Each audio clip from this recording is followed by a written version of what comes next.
Professor Bialis here. In this video, we're going to be talking about section 5.2, where we start adding and subtracting polynomials. Now, we're going to start this section, though, by defining what a polynomial is and looking at some different components of them, but this is where we start the calculation portion with these polynomials, which we will continue to build upon the rest of this chapter. Okay, so first of all, what is a polynomial before we start working with them? A polynomial is a finite sum of terms of the form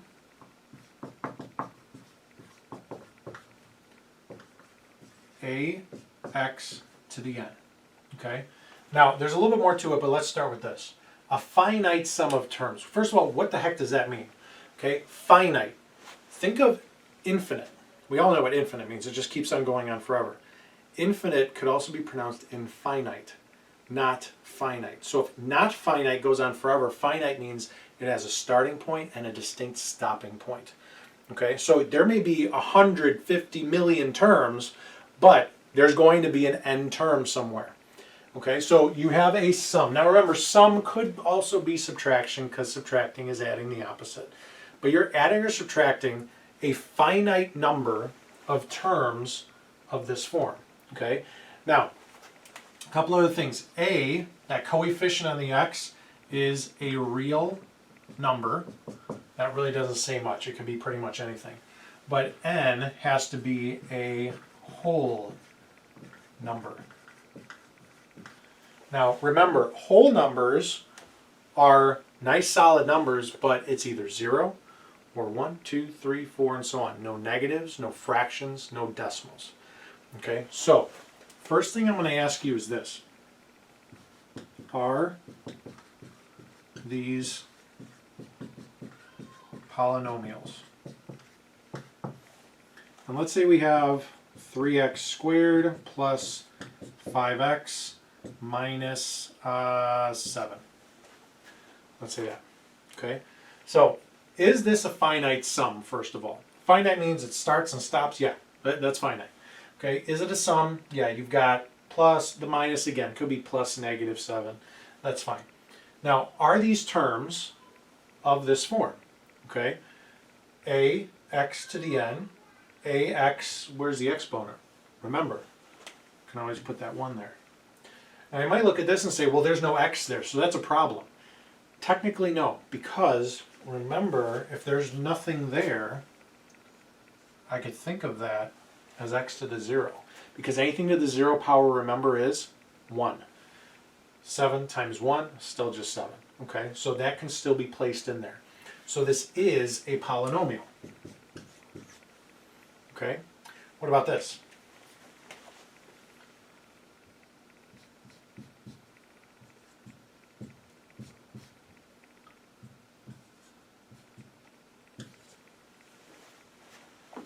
In this case, is that a polynomial?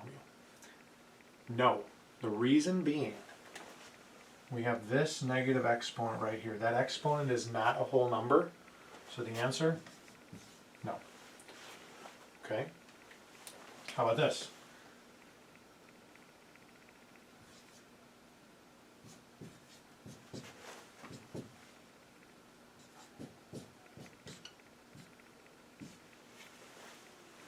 About that. Now, I don't see any negative exponents there. However, this x right here, this whole term does not fit that ax to the n pattern because that x is in the denominator. Well, I'll just bring it up. But when I bring it up, what do I introduce? I introduce that negative exponent, which I cannot have. So because of this this variable right here in the denominator, no, it is not a polynomial. Really, all you have to look for are negative exponents, possibly fraction or decimal exponents, and a variable in that denominator. If those things happen, then it's not a polynomial. Other than that, it's safe to say, yes, we have a polynomial there. Notice here, the 2/3, there was nothing wrong with that. Okay, that's a real number as a coefficient, perfectly fine. It was that x in the bottom that we had to be careful with. Okay? So that's what a polynomial is. That's the type of stuff we're going to be dealing with. Again, most of the time it's going to be very, very nice stuff like this. Okay. One other thing I want to point out with this one is something called descending order. Okay, when we get into dividing later in this chapter, it's going to be very, very important that we follow descending order. And even now, try and get in the habit of writing it. What I mean by descending order is that the exponents descend down as you read through it. We had an x squared, then an x to the first, then no x, or that x to the 0. That descended down 2, 1, nothing. If we flip the order and had it written like this, that's the same polynomial, okay? It's just now it's what we would call ascending order because we are ascending up from 0, then 1, then 2, okay? Typically, though, we write it in descending order.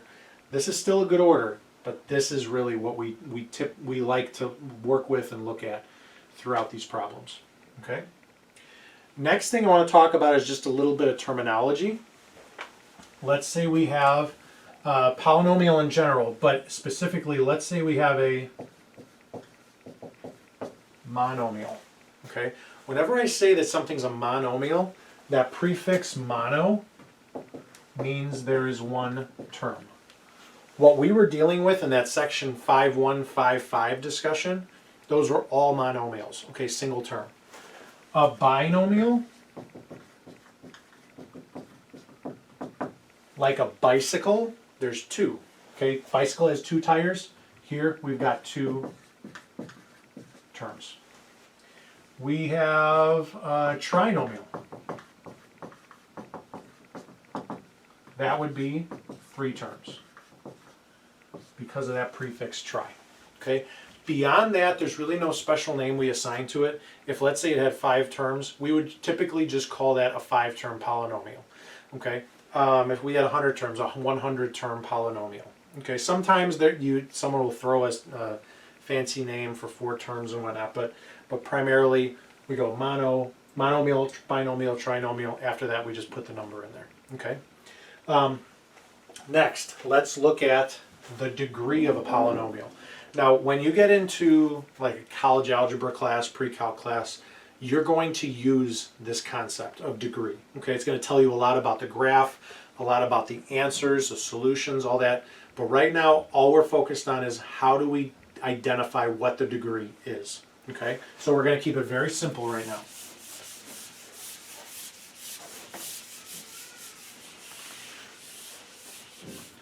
And I'm going to start with the degree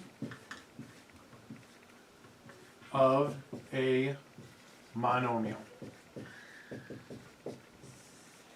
Degree of a monomial. Again, specifically monomials. Let's say we have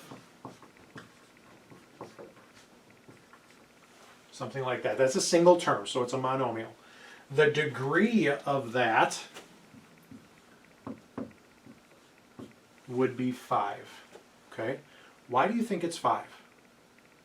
The 5 comes from the sum of all the exponents on the variables. Again, the degree of a monomial is found by taking the sum of all the exponents on variables. Let's say we have this.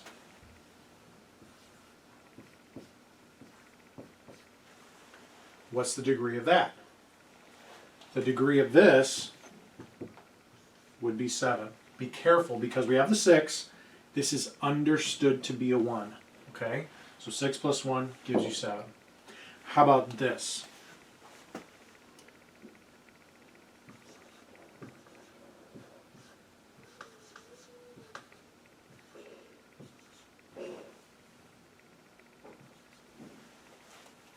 How about that? A lot of people want to say this has a degree of 9 because 4 plus 2 is 6 plus 3 is 9. However, what did I say before? It is the sum of all the exponents on the variables. 4 plus 2, degree, is 6.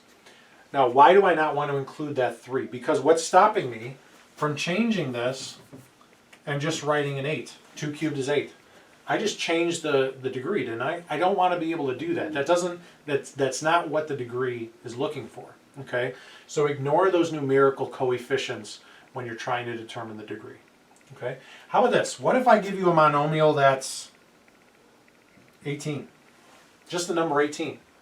Okay? In that case, the degree is 0. Okay? Why? Because of that x to the 0 that's not seen. Okay? So any constant, a constant just a standalone number, any constant has a degree of 0. Except, what if that constant is 0 itself? Okay, if the constant is 0 itself, we simply say no degree. Okay? But any other constant, any other number would have that degree of 0. That's degree of a monomial. Now what happens if we have multiple terms?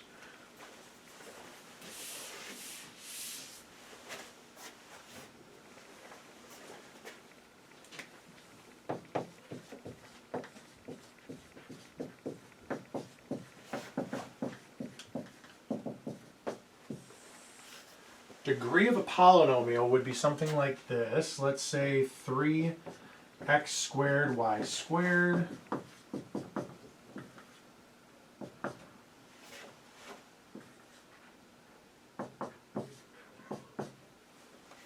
let's say something like that. Okay, so first of all, we have how many terms? We have 3 terms. 1, 2, 3. So it's a trinomial. Okay, really all that is, we say 3 terms, but you could also think of it as 3 monomials, couldn't we? So when we're looking for the degree of the whole trinomial, let's start by looking at the degree of each of those pieces. So if I looked at the degree of just this, the degree here would be 4, because 2 plus 2. The degree of this would be 6, because 3 plus 3. And the degree of this would be 1. Okay? Now, for the degree of the whole thing, a lot of people want to just add those all up. That's not how it works. What we're going to do is then take the highest degree we found.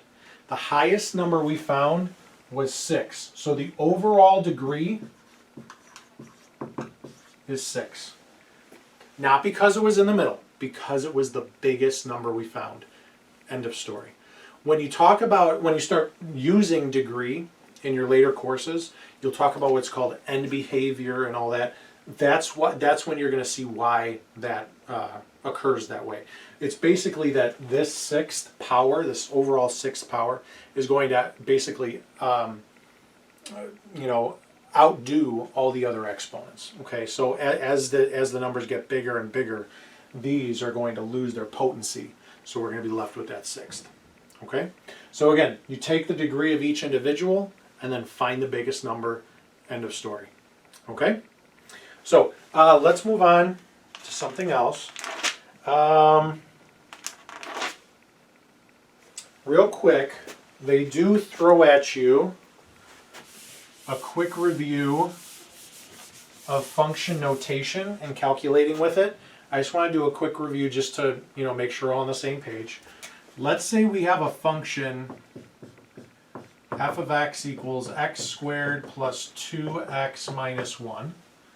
And I ask you to find f of negative 3. Okay, again, there's just a quick review. They start doing this later on in this book because more and more of the sections in the future will be dealing with functions. Now, remember, this f identifies this expression, which we now would be calling a trinomial. The x signifies that spot that we're plugging into, and this is telling us what number to put in that spot. So always start reintroducing the blank. X squared plus 2x minus 1. That's it. Then all I do is plug that negative 3. And I calculate from there. Now remember, those parentheses are extremely necessary. Don't ignore them. Don't leave them out. Because negative 3 squared is negative 3 times negative 3, or positive 9. 2 times negative 3 is negative 6, and then minus 1. 9 minus 6 is 3. 3 minus 1 is 2. There we go. End of story. Okay? So, there's your 2. Let's move on to something else. This is just a very quick review of function notation. And let's now talk about actually adding and subtracting these polynomials.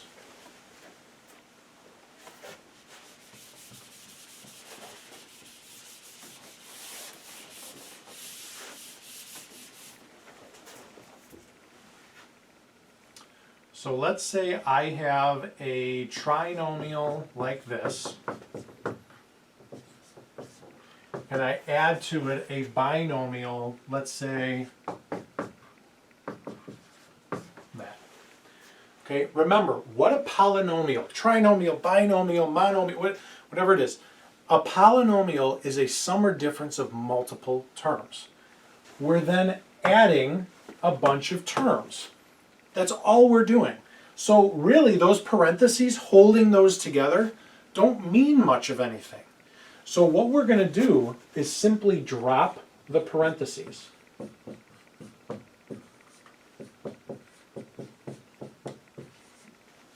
Like so. I didn't change the problem by doing that. Okay? After that, this really long thing here turns into combining like terms. Remember, all that means is you're pulling together the terms that have the same variable with the same exponent attached to it. So the only x squared term I see is that right there. Then I go to x terms. There's 1x here, 5x is here. What's 1 plus 5? 6x. And then I have my constants. Negative 4 plus 8 is positive 4. And there you have it. Really, adding polynomials is combining like terms. Nothing more than that. Okay? Let's look at subtraction, because subtraction is a little different. Okay? Let's say we have 2x minus 7 minus 5x plus 2. Okay? Now, what makes this different? We're subtracting, but we're subtracting all of this stuff here. We've seen something like this in the past. Remember, all we need to do is distribute that negative. Or you can think of it as distributing a negative 1. Okay? So this drops down, but then I get a minus 5x and a minus 2. Nothing more to it than that. After that, we laid it all out, combine like terms, same old thing. 2 minus 5 is negative 3x. Negative 7 minus 2 is negative 9. That's all there is to it. Okay? So again, adding, you just drop the parentheses, you combine like terms. If we're subtracting, all we're doing is distributing the negative, combine like terms. The only difference between what we did back in chapter 2 is we didn't call these polynomials, but these now we're going to call polynomials. Okay? We just lay them out, combine them up, you're done. Okay, there's one other problem I want to show you, and then we'll be good to go.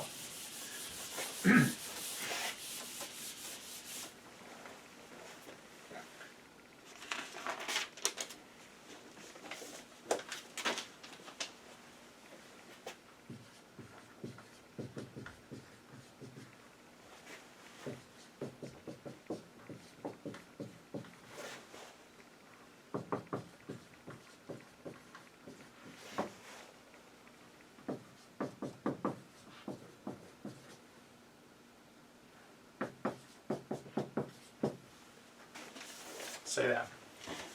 So all I did was write out the wording of this problem. Okay. Now, one thing I want to be very clear on right off the bat: whenever you have wording in between algebraic expressions, that wording is naturally separating all those expressions. When we pull it all together into one big algebraic expression, we need to keep them separate. So the first thing I would do, I would add those parentheses there to keep these together, okay? And now I would translate that out. So we're subtracting this from the sum of these. Remember, subtract from. I need to take it away from something that already exists. So I'm going to start by subtracting that 3x plus 1. What am I taking this from? A sum of 4x minus 3 and 12x minus 5. So I started with this sum, and then I'm taking from that. Okay, so we're combining that adding and subtracting idea. So how do we do that? Again, the first thing we always do is lay it out. So then we have all the terms, we can pull them together. So when we add, we just drop the parentheses. So I get 4x minus 3 plus 12x minus 5. And then what do I do with this minus? I distribute it across that last quantity. So I get minus 3x minus 1. If I didn't put those parentheses there, and I just wrote it like this, that would change a lot, okay, because I wouldn't be distributing anything. So make sure you include those parentheses right off the bat. Sometimes they give them to you in the problem. If they do, great. If not, though, you put them in. And now I just combine like terms. So 4 plus 12 is 16, minus 3 is 13x. Again, I treat those x's like labels, okay? 4 apples plus 12 apples minus 3 apples. Then I go constants. Negative 3 minus 5 is negative 8. Negative 8 minus 1 is negative 9. And there you have it, okay? So really in this section, what do we talk about? We talk about what a polynomial is. We're going to be using polynomials throughout the rest of this chapter. Then we talked about degree, how to identify what the degree is. You'll use degree in a later course. Right now we just want to know what it is. After that we talked about combining like terms, and that was the adding and subtracting part of it. So very simple, just please keep track of everything, keep track of your negatives, be careful with the calculation, and you'll do great. Okay. Other than that, that's pretty much it. Okay. After this, we're going to be moving on to multiplying, and then the crown jewel, dividing polynomials. Okay. So as always, work hard. Let me know if you have any questions. I'll see you next time.